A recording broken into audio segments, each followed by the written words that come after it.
ধোঁয়ার জোরে তোমার দুধটাও পড়ে গেল। হ্যাঁ, চোখে এত ধোঁয়া লেগে চোখ বন্ধ করেছি, বুঝতে পারিনি, চাপা দেওয়া ছিল, দুধটাও পড়ে গেল। আর পায়েস খাবে? পায়েস তো খেতেই হবে। আমি তো দেখেই নিয়েছিলাম দুধ পড়ে গেছে, কিন্তু বলতে ভুলে গেছি। এখানে আসলে কি বলতো, এত হাওয়া হচ্ছে তো, আর উনুনটা না ভিজে, বৃষ্টি হয়েছিল না? হ্যাঁ, ঝাপটা জল এসে পড়েছে, তারপর আর রান্না হয়নি, সেই জন্য উনুনটা একটু ধরতে অসুবিধে হচ্ছে। তবুও কি করবে? এতক্ষণ ধরে ট্রাই করলে উনুন ধরানোর জন্য। হ্যাঁ দেখো, ভালোভাবে ধরছেই না। চোখগুলো আমার পুরো লাল হয়ে গেল। বাবুরা ওখানে পড়ছে। মানে দেখো না, শুধু আসে এদিকে। দেখেছি কিরকম ঘুরোচ্ছে পুরো। বাবুরাও চোখ এ করতে পারছে না, বুঝতে পারছো? ওই দেখো, ধোঁয়াটা একটু সরিয়ে দাও। বলছে, ধোঁয়াটা একটু সরিয়ে দাও। আমি ধোঁয়া সরাবো কি করে? কিভাবে সরাবো বাবু, বলে দাও। সরিয়ে দাও। হ্যাঁ, হাত দিয়ে কিরম করে কিরম করে কিরকম ভাবে দেখাও, এরকম করে বলছে, কেটে দাও না।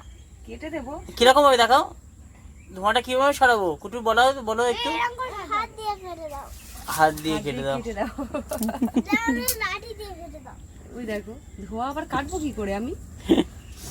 ধোঁয়া কাটা যায়? ওই রবার দে।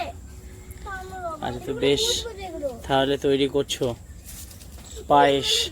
হ্যাঁ, পায়েস তৈরি হচ্ছে। মাও যেমন খুশি, তুমিও সেরকম খুশি কেন? তোমাদের ফেভারিট খাদ্য এগুলো। বুঝলো? পায়েসটা সবারই ফেভারিট ও, দুধটাও দেবে? লাগে। হ্যাঁ, এই দুধটা হচ্ছে গরম করে রেখেছিলাম, 2 টিনের দুধ। আর এটা আজকে? হ্যাঁ, এটা আজকে চোখ বন্ধ হয়ে গেল। আবার সেই ধোঁয়াটা আসছে। কি ওটা মা?